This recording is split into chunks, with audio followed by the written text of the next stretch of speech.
Dalam diskusi Coffee Morning yang digelar Dinas Kominfo Kota Makassar pada Kamis 25 Agustus 2022, Dinas Penataan Ruang Kota Makassar menegaskan pembangunan rel kereta api di Kota Makassar akan tetap dilakukan sesuai dengan perencanaan pemerintah pusat, dalam hal ini Kementerian Perhubungan RI. Namun untuk konsep desain at grade atau yang ditawarkan Balai Pengelola Kereta Api Sulsel menjadi pertimbangan pemerintah Kota Makassar. Pasalnya Pemkot Makassar hanya menyiapkan luas lahan 5 meter untuk lebar rel kereta api, sementara untuk desain at grade membutuhkan lahan selebar 50 meter.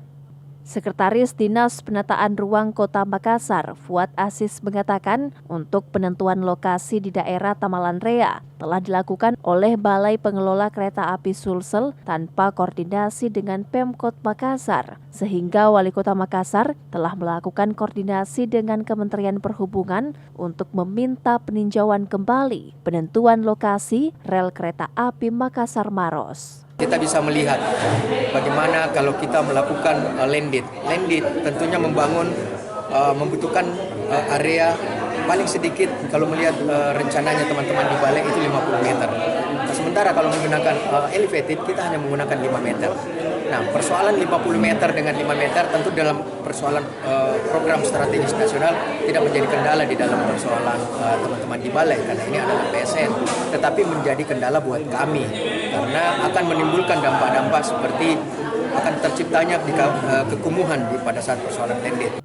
Fuad Aziz juga menambahkan, Pemkot akan tetap mendukung pembangunan rel kereta api Makassar Maros dengan desain elevated yang dinilai lebih efisien lahan dengan metode pembangunan jembatan layang, sementara untuk desain at grade dinilai tidak dapat dilakukan melihat kontur tanah yang ada di Kecamatan Tamalan Rea dan Piringkanaya sebagai penentuan lokasi merupakan daerah serapan air yang jika digunakan untuk pembangunan rel kereta api maka akan mengancam warga sekitar terkena banjir saat musim penghujan.